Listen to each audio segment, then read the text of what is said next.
जशी जाई मागे परतोनी पाहे तैसे झाले माझ्या जीवा केव्हा भेट श्री केशवा. त्या कन्येचं उदाहरण महाराज सगळ्यात विरह राजा जनकाला सहन झाला नाही.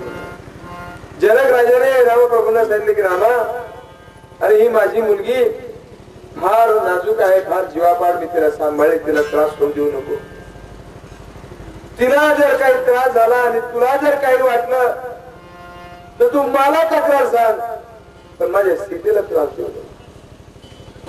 महाराज असं वर्णन आहे की सीतेबरोबर दास दासी वगैरे हजारो पाठवले, त्याबरोबर हत्ती घोडे वगैरे पाठवले. राजा जनक त्या सीतेच्या बरोबर पाठवलेले हत्ती घोडे वगैरे जे आहेत ना, त्यांचा चारा सुद्धा इकडून पाठवित होता. आज अशी परिस्थिती, बाप जर मुलीच्या घरी गेला ना, रिकाम्या हाताने कधीच जात नाही, गुपचूप काहीतरी तिला देऊनच येतो. देण्याची सतत आपली संस्कृती आहे आणि मुलीला तर द्यावंच द्यावं, मला दिलंच पाहिजे तिला, कारण तिचं नाव आहे दुहिता. दुहिता म्हणजे काय?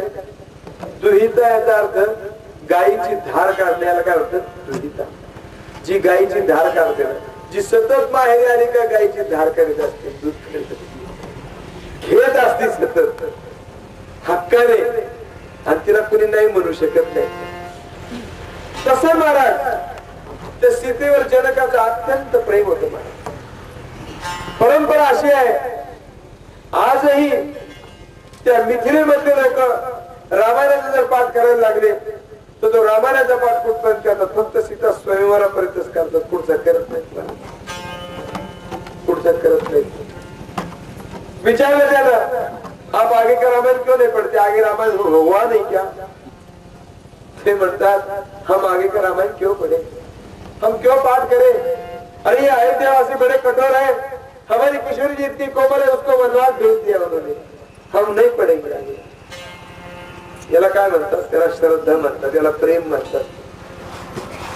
नवे नवे शरयू मध्ये मिथिलेमधले लोक जर त्या अयोध्येमध्ये आले ना, जनकपुरीचे लोक जर अयोध्येमध्ये आले तर शरयूचं पाणी पण पित नाही, पाणी सुद्धा पित नाही. का? त्यांनी तिथं प्रसादही घेत नाही. एका साधूला विचारलं कि महात्मा जी आप प्रसाद पाओगे? जी नहीं. क्यों नहीं प्रसाद पाओगे? अरे हम तो कन्या वाले, हम तो कन्या वाले, हमने हमारी कन्या ब्याही है, हमें यहाँ का कुछ भी ग्रहण करने का अधिकार नहीं. प्रसंग असं झाला एकदा, त्या मिथिलेमधला एक सांबार सर्वसामान्य सहज इकडे अयोध्येमध्ये आला होता. आणि अयोध्येमध्ये आला असताना महाराज बघा परीक्षा कशी आहे. उन्हाळ्याचे दिवस, रामप्रभूंचं दर्शन घेतलंय पण प्रसाद नाही घेतला. परंपरा आहे, बाजी उठो, जल ग्रहण करो. तिने डोळे उघडून बघितलं आणि डोळे उघडून बघितल्यानंतर त्या म्हाताऱ्याने त्याला काय विचारलं, आप कौन है? तर प्रभूला म्हणता येते का मी प्रभू आहे? ते म्हणले हम अयोध्यावासी आहे. अयोध्यावासी आहे. पुन्हा विशुद्ध झाला ते म्हातारा. नको आला का? जर पाणी पाहिजे तर आपलं उगेच ओरत भंग होईल. प्रभू विचार करत काय करावा? प्रभूने पुन्हा तोंड पाणी शिंपडलं, त्याला सावध केलं आणि त्याला सांगितलं, महात्माजी उठो. त्याने डोळे किरकिरी करून पाहिलं, कहां से आए हो भाई? प्रभु म्हणले, हम तो मिथिलावासी है, तो फिर जल ग्रहण करेंगे. मग तो राजा पाणी प्याला, मिथिलेच्या वाटेला लागला. त्याला हे सांगावं लागलं की तो मिथिलेचा आहे. याला निष्ठा म्हणतात, याला व्रत म्हणतात. आणि निष्ठेनुसार कन्यादान याच्यावर आपल्याला सांगितलं. जनकाने कन्यादान केलं, त्या कणवर्षीने कन्यादान केलं. कन्याचं ओझ कधी कोणत्या बापाला वाटत नाही. एवढं सांगतो पुढे चालतो.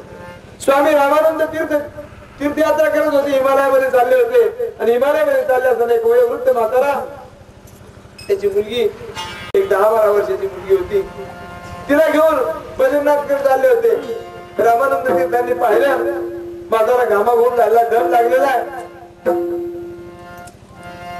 म्हाताऱ्याला म्हणले स्वामी रामानंद तीर्थ, बाबा या कन्येला मी घेऊ का खांद्यावर माझ्या? तुम्ही थकले म्हणले, तुम्हाला घाम आलाय, दम लागतोय, मी घेऊ का खांद्यावर? ते म्हातारा हसला त्यांच्याकडे बघून. मला स्वामीजी ही माझी मुलगी म्हणे, हिचं वजन मला वाटत नाही. मला तुम्हाला जरी वाटतं ना की मला वज आहे म्हणून, पण हिचं वजन मला नाहीये. काय प्रेम महादान आहे, कन्यादान आहे, महादान आहे, भूदान महादान आहे, गोदान महादान आहे, गजदान महादान आहे. गजांत लक्ष्मी ज्याला बोलतो ही सगळी गोष्ट खरी आहे, सगळे महादान बरोबर आहे. पण ही जी महादान आहेत ना, हे सगळे सापेक्ष आहे. हे सांगायचं आपल्याला. हे कसे येतं? सापेक्ष दान येते. एकदा दिला पण कायमची इच्छा निवृत्त होती असं नाही. कन्यादान जरी केलं, लग्न झालं, 2-2 बायका करणार लोक आहे जगात. सापेक्ष तिथे जाणवती बा. किंवा ती जर म्हणून गेली तर दुसरी करणार आहे. सापेक्ष प्रत्येक गोष्टी सापेक्षता आहे. की महादान करे पण सापेक्ष दान. साधारण दान, महादान आणि तिसरं सांगितलं ते असाधारण दान. आणि असाधारण दान जे आहे ना, ते असाधारण याची कारणामध्ये 9 कारण आहेत. त्यातही प्रमुख 2 कारण आहेत, एक साधारण कारण आणि एक असाधारण कारण. साधारण कारण त्याला म्हणायचं, वेदांताचा नियम असा आहे, साधारण कारण त्याला म्हणतात की याच्यावर सर्व कार्याला जे कारण आहे, याच्यावर सर्व कार्याला जे कारण आहे त्याला साधारण कारण म्हणतात. आणि जे एकाच कार्याला कारण आहे, जे कारण एकाच कार्याला कारण आहे त्याला असाधारण कारण म्हणतात. डोळ्याने ऐकता येतं का पाहता येतं? पाहता येतं. म्हणजे डोळ्याने फक्त पाहताच येतं. रूपाचा सुजाणू डोळा, डोळा हा दृश्य विषयाचा असाधारण कारण आहे. श्रवणेंद्रिय एक ऐकण्याचं असाधारण कारण आहे. सगळीच इंद्रिय ही असाधारण कारण आहे. सगळीच इंद्रिय असाधारण कारण आहे. तसं दान जे आहे ते असाधारण दान आहे. आणि ते असाधारण दान म्हणजे ज्ञान, हेच असाधारण दान.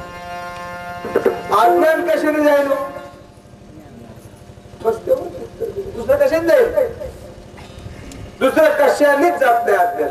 म्हणून त्याला म्हणायचं असाधारण दान किंवा असाधारण कारण. दृष्टांत सांगतो मला लक्षात येत. विठाला विठाला